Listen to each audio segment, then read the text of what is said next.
हाम्रो कम्युनिटीको लागि यस खालको एउटा चाहिँ इन्टरेक्सन आवश्यक थियो। हामी यहाँ धेरै त छैनौँ, तर मलाई लाग्छ यो जुन कार्यक्रम हामीले गरिरहेछौँ यसलाई पछि रेकर्डेड फर्ममा पनि मान्छेहरूले हेर्नेछन् र यो बहस चाहिँ यतिखेर विश्वव्यापी रूपमै चलिरहेछ कि इन्फर्मेसन, न्युज, मिसइन्फर्मेसन, डिसइन्फर्मेसन को बहस यतिखेर चलिरहेको छ। हामीले बुझ्नुपर्ने चाहिँ अहिले अस्ट्रेलियाको सवालमा आउनुभन्दा अगाडि अलिकति नेपालको सिनारियोलाई हेरौँ।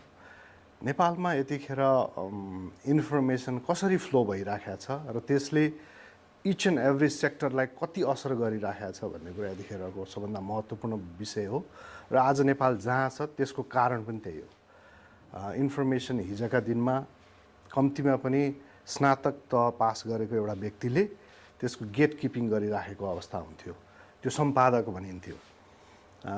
अथवा लामो एक्सपिरियन्स 10-15 वर्षको एक्सपिरियन्स पछि बल्ल ऊ सम्पादक हुन सक्थ्यो, त्यस्तो व्यक्तिले त्यो चिजहरूलाई गेट किपिङ गरिराखेको हुन्थ्यो। अनि उसले चाहिँ गलत चिजहरू आइरहेछन् त्यसलाई सम्पादन गर्ने, त्यसमा नपुगेका फ्याक्टहरूलाई चाहिँ चेक गर्न लगाउने, थप्न लगाउने कामहरू चाहिँ हुन्थ्यो।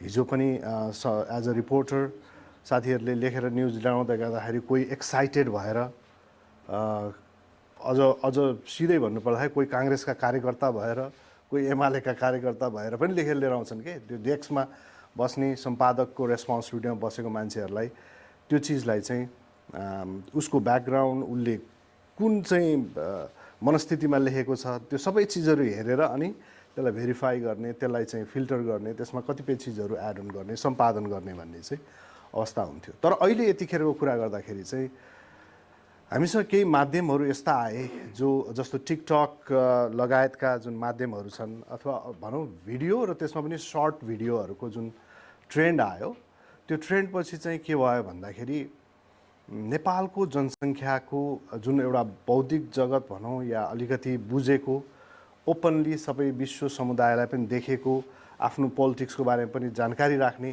त्यस्तो समुदाय बाहेकको जुन एउटा चाहिँ म त के भन्छु भने अराउन्ड 70% त्यस्तो पपुलेसन, त्यस्तो चाहिँ नेपालीहरूको जमातमा चाहिँ त्यो पुग्यो के। त्यो पुगिसकेपछि त्यसले एउटा भाष्य त नभनौँ होइन, त्यसले एउटा चाहिँ विचार निर्माण गर्दै गयो।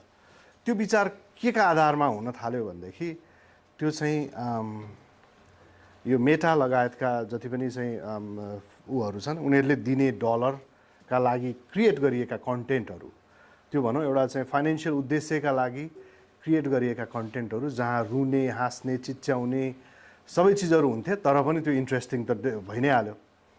अनि त्यो इन्ट्रेस्टिङ पार्टले पछ्याउँदै जाँदाखेरि त्यहाँ विचारहरू पनि चाहिँ पुस गर्न थालियो। विचारहरू कस्ता विचार भन्दाखेरि चाहिँ निराशाजनक, निराशाका कुराहरू। हाम्रो देश खत्तम भयो, हाम्रो देशमा मान्छेहरू दौडिराखेका छन् बाहिर मात्रै, त्यसपछिबाट अब यहाँ कुनै सम्भावना छैन भन्ने कुरा चाहिँ बढी नै पुस भयो। र त्यो चाहिँ फेरि हाम्रो दुर्घटनाको हिसाबले पनि जस्तो 15मा हाम्रो भूकम्प गयो, त्यसपछिबाट मान्छेहरूमा एउटा चाहिँ वितृष्णा खालको कि अब यो ठाउँै यस्तो हो कि क्या हो यो चाहिँ भन्ने खालको वितृष्णा मनमा आइरहेको बेलामा अब यस्ता चिजहरू चाहिँ पुस हुँदै गए। हामीले गत भदौको जुन घटनाहरू देखेका छौँ त्यो घटनाहरू चाहिँ त्यो 70% जुन भ्याकुम थियो र त्यसमा पुस गरिएर त्यसले प्रत्यक्ष होइन अप्रत्यक्ष रूपमा चाहिँ क्रिएट गरेको त्यो चाहिँ सिनारियो हो भन्ने मलाई लाग्छ।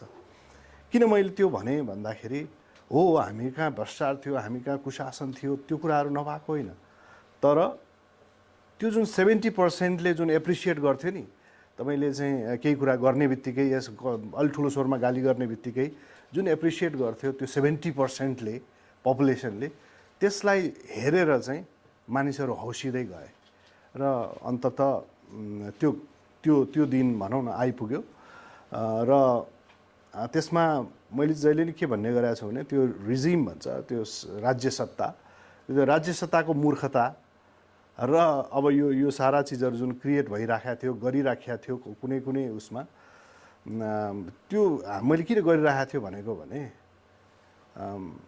के टिकटकलाई ब्यान गर्न सक्दैन थियो र देशले सक्थ्यो नि त। यदि हाम्रा पपुलेसन चाहिँ त्यो लिन सक्दैन भन्ने अवस्थामा थियो भने सक्थ्यो नि त। त्यो सुरुदेखि नै गर्न सकिन्थ्यो होइन। कतिपय देशहरूमा अहिले पनि गुगल चल्दैन, कतिपय देशहरूमा अर्को कुनै चाहिँ एप चल्दैन, त्यो सुरुदेखि नै गर्नुपर्छ। तर हामीसँग त्यो जब बिग्रिसक्छ त्यतिखेर मात्रै ती चिजहरूलाई हेर्ने एउटा चाहिँ नलेज हुन्छ। अब कमिङ ब्याक टु अब यो मिडिया लिट्रेसी अस्ट्रेलियाको सवालमा आउँ है।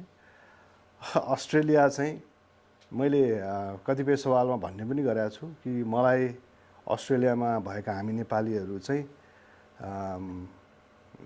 नेपालको कुनै एउटा दुर्गम गाउँको चाहिँ पिपुलहरू जस्तो लाग्छ। त्यसका केही मूलभूत कारणहरू छन्। हामी यहाँ पढ्न भनेर आयौँ होइन, हामी सबै चिजहरू गऱ्यौँ, तर हामीले कतिपय चिजहरू चाहिँ छोड्न सकेका छैनौँ। हामीहरू अहिले पनि त्यो कुनै एउटा दूरदराजको गाउँमा बरु त्योभन्दा सचेत पोलिटिकल्ली सचेत व्यक्तिहरू बस्छन्। तर हामी यहाँ चाहिँ कस्ता मान्छेहरू आएका छौँ भनेदेखि 10 कक्षा 12 कक्षा पास गरेपछि त्यहाँ पनि चाहिँ यतै नेतालाई गाली गरेको अवस्था थियो, त्यो फुत्त यहाँ आइपुग्यो। त्यसपछि खल्तीमा चाहिँ 2-4 हजार 10-12 हजार डलर चाहिँ हुन्छ। त्यसपछि अब उसलाई चाहिँ कसैको चासो हुँदैन, कसैको मतलब हुँदैन। उसको हातमा एउटा ल्यापटप हुन्छ अनि उसको काम हुन्छ होइन, अनि त्यसपछि पढाइ हुन्छ, द्याट्स अल। त्यस्तो खाले एउटा चाहिँ मेन्टालिटीबाट अगाडि बढिरहेको मान्छेले चाहिँ नर्मल्ली अस्ट्रेलियामा नेपाली मिडिया पनि छ र भनेर चाहिँ उसले भन्छ है। नेपाली मिडिया पनि छ र भन्छ उसले। कान्तिपुर हेर्छ अथवा भनौँ यहाँको एबिसी हेर्छ होइन, अनि त्यसपछिबाट एबिसीले चाहे जेसुकै लेखिदियोस्। हामीले कतिपय केसहरूमा नेपालीले एज केयरहरूमा चाहिँ ल दुर्व्यवहार गरेर यस्तो भयो रे भनेर भनेको न्युजहरू एबिसीबाट आउँछ। उसको एङ्गल के हो, उसको चाहिँ त्यो लेख्ने सर्कमस्टान्सेस के हो, उसले चाहिँ होइन त्यो जो भिक्टिम थियो भनौँ न, अब यो न्युज आइसकेपछि त भिक्टिम त अर्को पनि भयो नि त। त्यो जुन आरोपित व्यक्ति छ उसलाई त्यो अवसर दियो कि दिएन उसको कुराहरू राख्ने, केही पनि हेर्दैन के। त्यसपछि त्यो आयो अनि त्यसो बुरुक बुरुक उफ्रेर चाहिँ ल्याएर नेपालीले यसो गर्यो उसो गर्यो भनेर। अघि हामीले जुन 70-30 को कुरा गरेका थियौँ नि, यहाँ पनि ठ्याक्कै त्यही छ। 70% मान्छेहरूलाई चासो पनि छैन कुन मिडियाले लेखेको हो, त्यसको विश्वसनीयता कति हो, त्यसमा कस्तो मान्छे काम गर्छ, त्यसमा म्यान पावरहरू के छ, यो दर्ता पनि भएको छ कि छैन, यी कुराहरू हेर्ने मतलबै छैन। हामी आज अल्गोरिदमले केलाई समात्छ, आज त कुलमान समाउँछ नि, हेरेर राख्नु होला। भाइरल हुनेवालाहरूले आज कुलमानकै स्टोरी बनाउँछन् होइन, चाहे जेसुकै होस् कि त्यसमै बोल्ने हो, त्यसमै कराउने हो, चिच्याउने हो, त्यसपछि त्यही भाइरल हुन्छ होइन। किनभने त्यो अल्गोरिदमले त आज कुलमानलाई समात्छ नि त। भने चाहिँ भोलि के हो त, पर्सि के हो त, त्यसरी चलिरहेको छ। तर वास्तवमा जर्नलिजम भनेको त्यो मात्रै होइन, त्यो पनि आवश्यक छ। तर त्यो सँगसँगै यदि हामीले अघि गेट किपिङको कुरा गरेका थियौँ, हामीले कम्युनिटीप्रति हाम्रो उत्तरदायित्वको कुरा गरेका थियौँ, त्यो चिजहरूमा हामीले जान सक्यौँ भनेदेखि नै त्यो सही जर्नलिजम हुन्छ र अस्ट्रेलियाको लागि जर्नलिजम हुन्छ, अस्ट्रेलियाको नेपाली कम्युनिटीको लागि जर्नलिजम हुन्छ। हाम्रो लिट्रेसी बढाउन आवश्यक छ।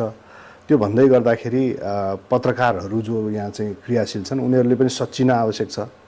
कतिपय केसहरूमा हामीहरूसँग त्यस्ता दृष्टान्तहरू छन् जहाँ हामीले अगेन्स्ट द ल काम गरिरहेका हुन्छौँ, तर हामीलाई पत्तो छैन। हामी ठुल्ठुलो स्वरमा फेरि आफै चाहिँ चिच्याइरहेका हुन्छौँ।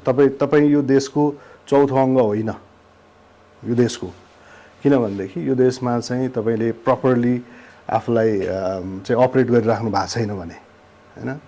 एउटा आम सर्वसाधारणले जे अधिकार पाउँछ त्यही अधिकार मात्रै हो तपाईँको, तर तपाईँले प्रपरली त्यसलाई चाहिँ लिएर जानुभयो, त्यहाँ कम्प्लायन्सहरू मेन्टेन गर्नुभयो र त्यसमा अगाडि बढ्नुभयो भने तपाईँले एभ्री इन्फर्मेसन पाउनुहुन्छ।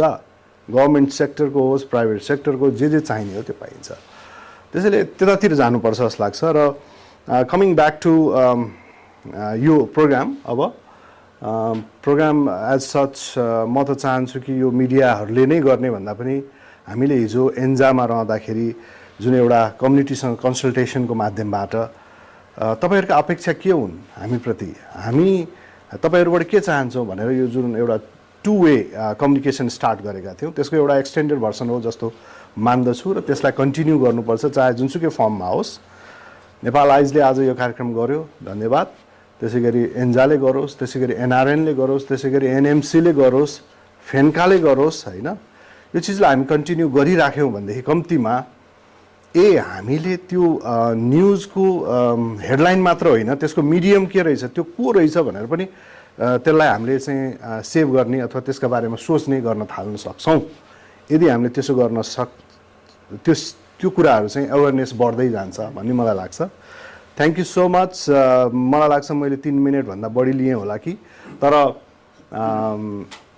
अन्त्यमा म के भन्न चाहन्छु भनेदेखि हामीले जसरी एउटा बन्जर पहाडलाई त्यहाँ जग खनेर त्यहाँ चाहिँ भित्ता हालेर त्यहाँ चाहिँ छानो हालेर हामी एउटा घर बनाउँछौँ, घरपछि समाज बनाउँछौँ। त्यसै गरी यो मिडिया लिट्रेसीको सवालमा पनि एक स्टेप अगाडि बढ्दै यसमा आएका कमी कमजोरीहरूलाई चाहिँ खेलाउँदै बिस्तारै गलत चिजहरूलाई चाहिँ यो गलत थियो है भन्ने चाहिँ इस्टाब्लिस गर्दै गर्दै एउटा रियल टर्ममा कम्तीमा पनि कुनै एउटा चाहिँ मिसइन्फर्मेसनको बाढी कतैबाट आउँदै गर्दाखेरि चाहिँ आधाभन्दा बढी पपुलेसनले चाहिँ यो गलत हो है भन्न सक्ने एउटा चाहिँ वातावरण त्यो 30%बाट 50%सम्म पुर्याउन सक्यो भने ठुलो टार्गेट राख्नै पर्दैन। त्यो 50% पुर्याउन सक्यो भनेदेखि त्यसले बाँकी कुराहरूलाई पनि चाहिँ ब्यालेन्स गर्छ भन्ने लाग्छ।